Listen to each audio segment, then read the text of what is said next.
When I first got the job, I couldn't believe my luck. I was a very solitary person. I loved to read and be alone. When I saw an ad for a park ranger manning a fire tower, I just about jumped out of my skin. Working overnight at a Walmart wasn't exactly the best job in the world. There are some stories I could tell about that as well. But I applied for the job and was ecstatic that I got it. They made me do a week of training before my first shift. Most of it was dry reading and making sure I was qualified in CPR.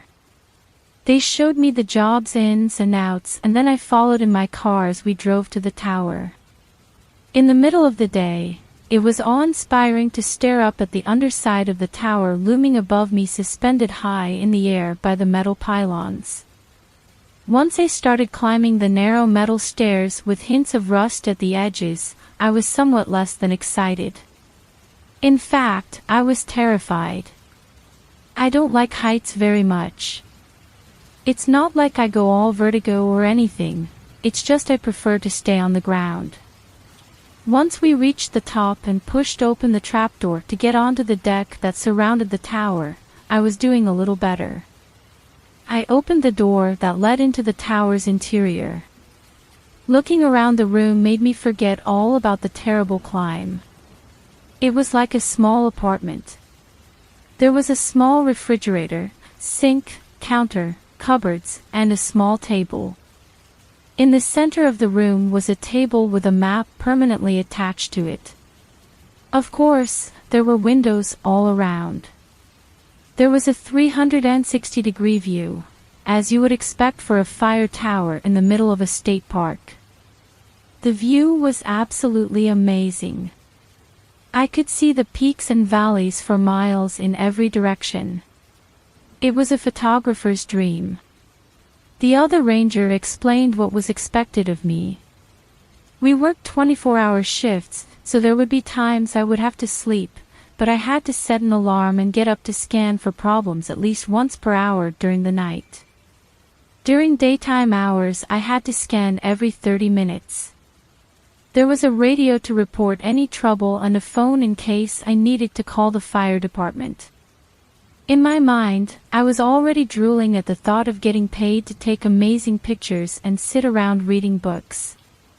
The ranger told me that it was extremely important that I read the rule book first thing. He asked if I had any questions and I said no.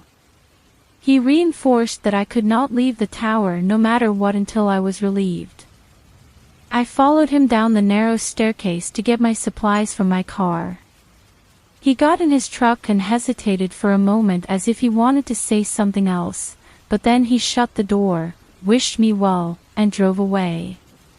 It took me 3 trips to get all my stuff up to the top. At home, it's nothing to bring a few boxes of groceries into the house. Here, it became life and death.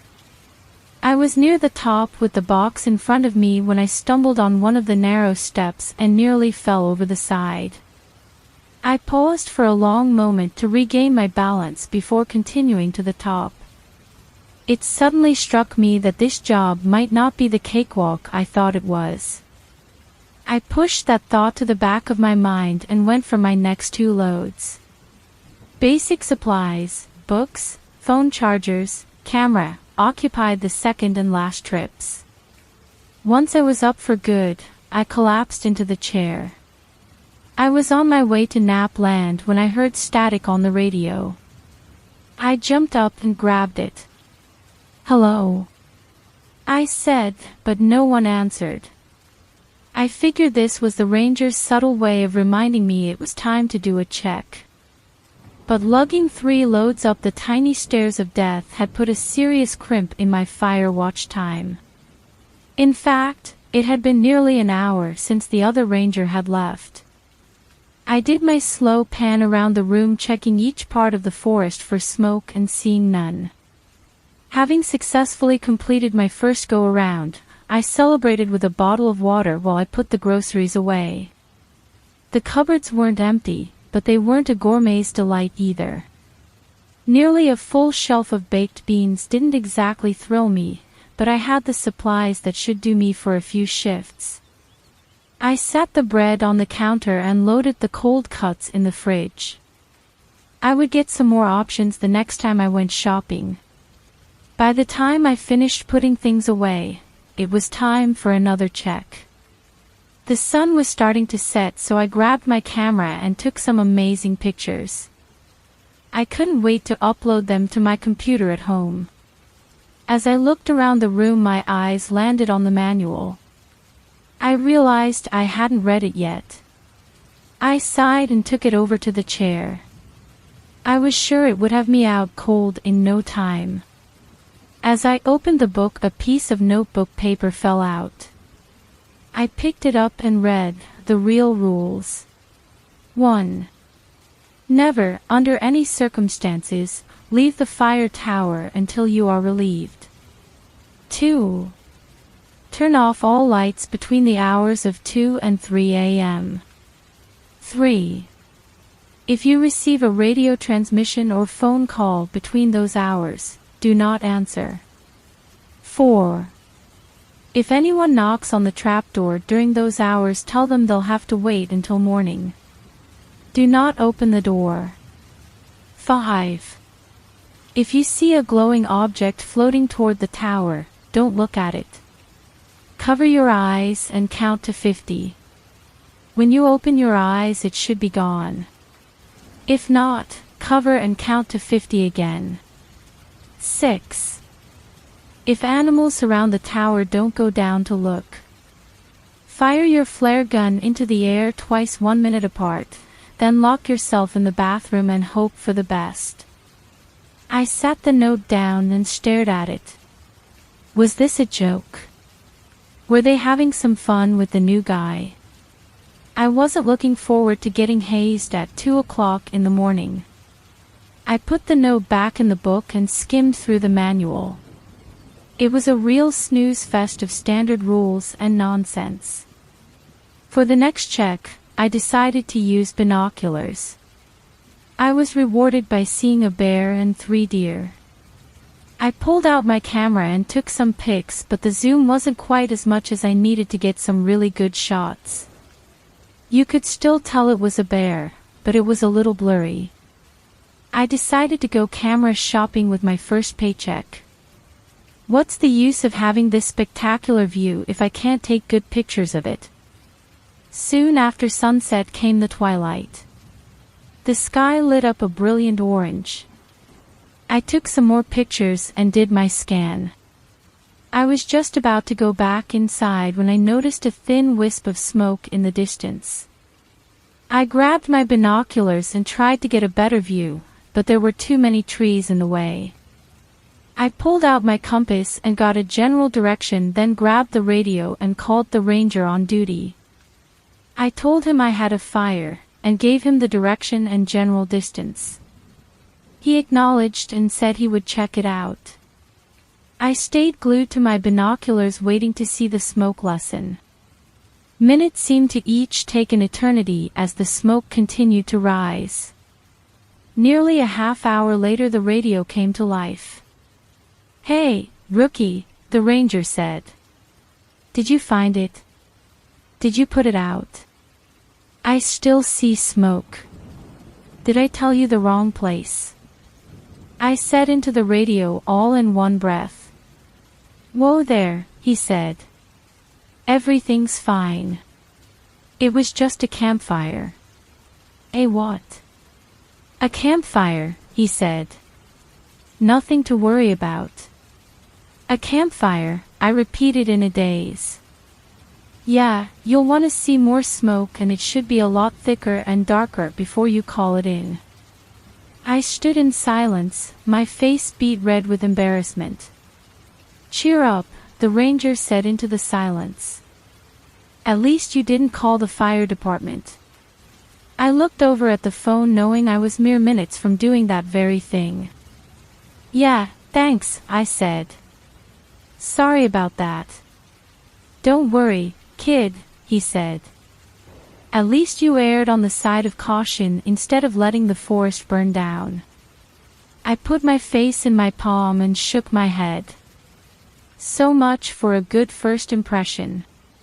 Twilight had faded, leaving a few last vestiges of light as the clouds transformed from dirty gray to black. I began to realize just how alone I was out here when the canopy of the night fully fell. Doing my checks from inside was nearly impossible. I had lights on, and every window I looked out of became a mirror of me looking back in at myself. Alone in a wooden box suspended 100 feet above the ground made it that much creepier. I stepped out onto the deck in the cool evening air. The total darkness was oppressive. I couldn't see anything. How was I supposed to see smoke? I did a slow walk around the deck, looking out blindly at the trees. As my eyes adjusted, I was able to make out some shapes of the mountains and even the soft glow in the distance of the nearest town. That was small comfort to know that things still existed out in the world and I hadn't been plunged into this cover of darkness. I finished my check and stepped back inside. After being out in the darkness, it was way too bright. I turned off the main overhead light and the light over the entrance. The room settled into a comfortable glow with enough light to see but not blind. In fact, it was a little too cozy. I felt a nap coming on. I laid down on the surprisingly comfortable cot and closed my eyes. I woke sometime later to static sounding on the radio. I reached for the radio to answer it, but something in the back of my mind told me not to. I looked at my watch and it said 2:12 a.m. I froze. Looking around the lit room, I thought about the strange rules I had read earlier. I reached up and turned off the light, plunging the room into darkness. As my eyes adjusted and I could see a few things, I looked out the window and could swear I saw someone peering in at me. Just then I heard static on the radio. There was a voice trying to get through, but it seemed too weak. I waited to see if they would call again. A minute later, static sounded again. Beneath it I heard the voice. It was a little stronger this time. I could just make it out. "Help me," it said in a feeble yet insistent voice. I reached for the radio, but something made me glance at my watch first. It was 2:23 a.m. I faltered and didn't answer. Those creepy rules, I thought. What if they're real? I've already broken one by having the lights on. What happens when you break the rules? I sat in silence, wanting to know the answer, but at the same time not wanting to know. The radio call came through much more clearly this time. "Help me. Can't anyone hear me? I need help." The voice sounded desperate. I couldn't tell if it was a man or a woman. It had a strange quality that I couldn't quite place. I fought the urge to answer, not knowing if I would be fired for dereliction of duty or not. This what I was out here for.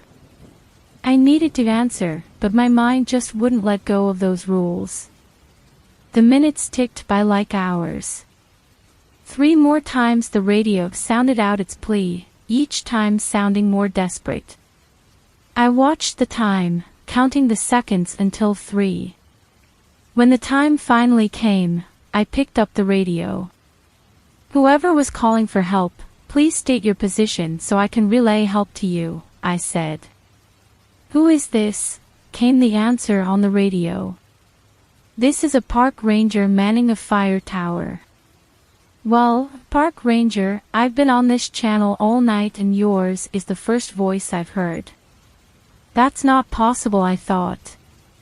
"I had several calls for help over the last hour," I said. "Are you sure?" "Absolutely." I wrote down the time of each call. "Then why didn't you answer them until now?" I paused. What could I say? Because a weird list of rules told me not to. "Ranger." I said hesitantly. "Extenuating circumstances." Extenuating circumstances, the voice repeated as though tasting them. And what circumstances would those be? Whoever this was, they weren't going to let it go. I'm not at liberty to say. You mean like falling asleep and breaking the rules? The voice said, sounding deeper, raspier, and more menacing. I froze. I hadn't turned the lights on yet, leaving the room in eerie darkness that left me feeling very exposed. I slowly panned around, looking out the windows and remembering the earlier feeling of being watched. You can look all you want, but you won't see me, the voice said. It's after 3, I said, hoping the terror I felt wasn't evident in my voice. You have no power over me. The voice chuckled. It wasn't a pleasant sound. Normally you would be correct. However, you broke the rules. What if I didn't know about the rules? I said, grasping at straws. Nice try, but you knew that you should be safe after 3. Damn it. I thought. It picked up on that. So what do you want? I said, fearing the answer.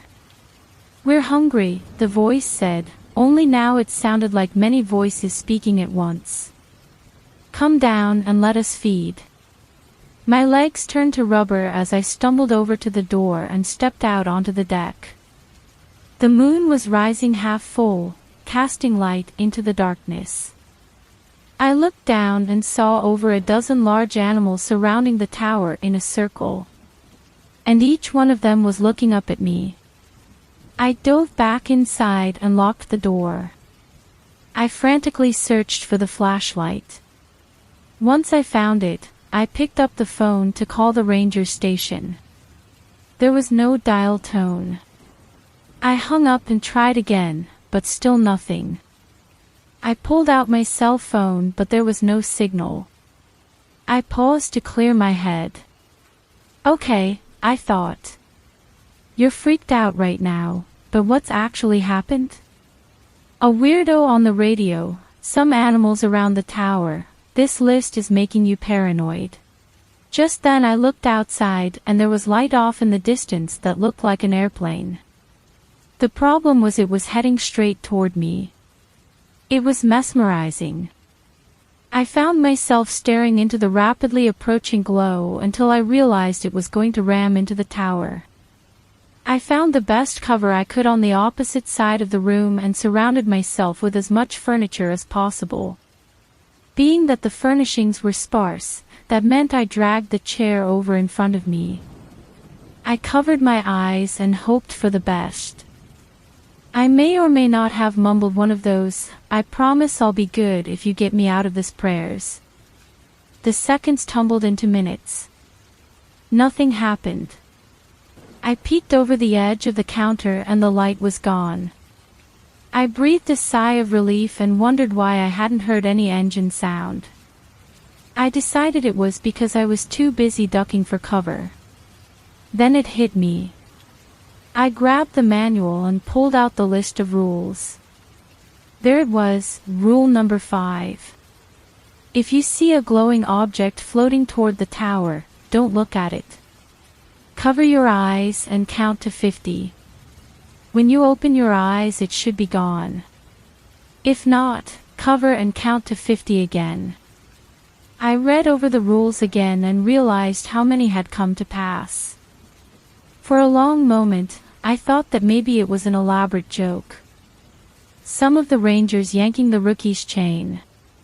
But there was too much I couldn't explain. The radio transmissions, the glowing light, the animals surrounding the tower. Then I realized I had broken that rule too. I hadn't fired the flare gun as instructed. I dug through the cupboard where the emergency supplies were kept and found the gun. I grabbed 2 flares and stepped out onto the deck. As I questioned the intelligence of firing flares that could end up causing a forest fire when I was supposed to be trying to prevent them, I heard a strange sound.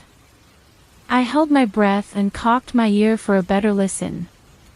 It wasn't just one sound, it was many. I glanced over the side of the rail toward the ground and saw the animals all growling and pawing at the ground, working themselves in a frenzy. I backed away and loaded the first flare, then pointed up and fired. It rose majestically, glowing blood red until gravity slowed its ascent and pulled it back to Earth.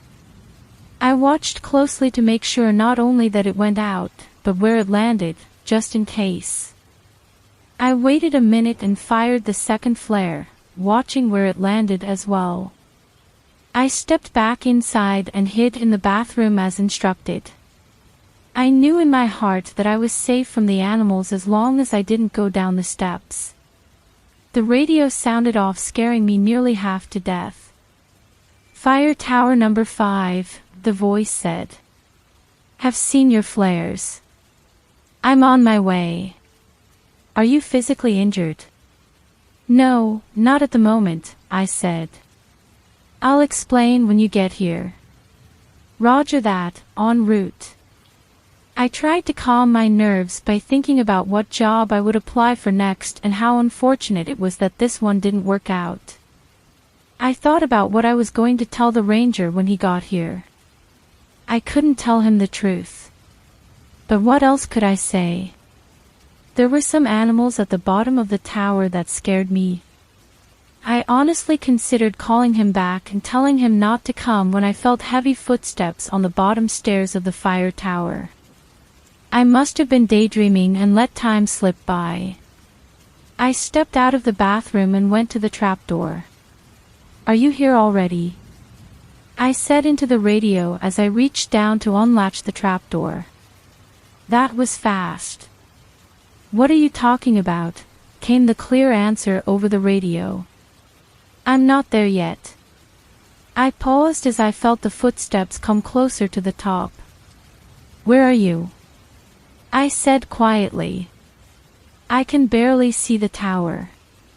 I'm probably a mile away." His words hit me like a sledgehammer. I looked down at the bolt I was about to unlatch and pulled my hand back very slowly.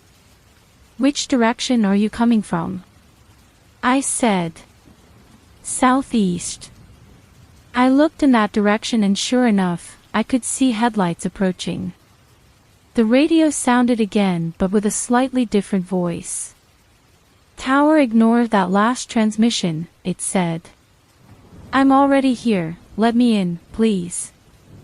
I stared down at the trapdoor as though it wanted to bite me. "Tower, let me in," it said more insistently. I backed away as something began beating on the trapdoor with tremendous force. The boards shook with every impact. I stepped inside and locked the door, then barricaded it with my only loose piece of furniture, the chair. "Tower 5, Tower 5, I don't know who that is talking to you, but it isn't me. Do not open that door, repeat, do not open that door." I backed into the bathroom with the flare gun in hand and locked the door. The pounding on the trapdoor became louder. I knew it wouldn't take much more of a beating. The whole room shook with every impact. I closed my eyes and prayed in earnest this time.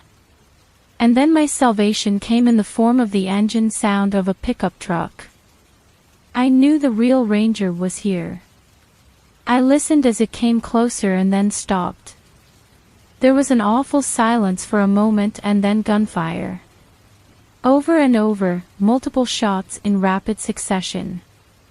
Then there was a lull followed by more shots. The pounding on the trapdoor had stopped as soon as the truck pulled up. "The coast is clear, Ranger, you can open the door now," came a voice over the radio.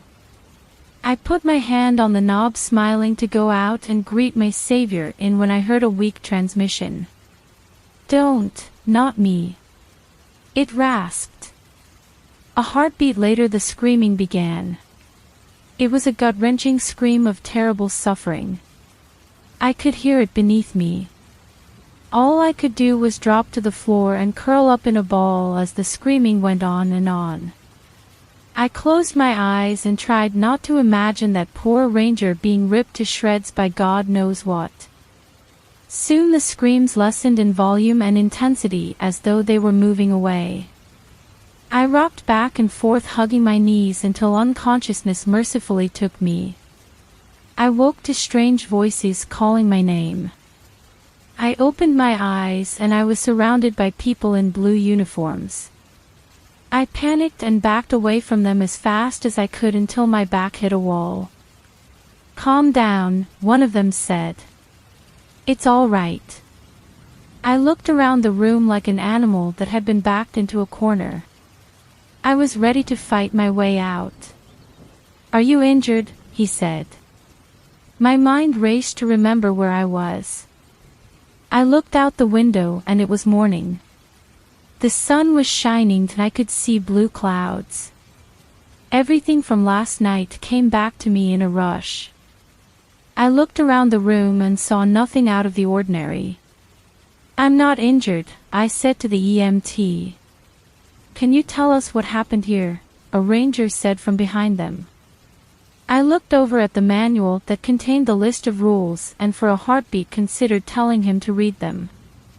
"No," was all I said instead. "Can I go home now?"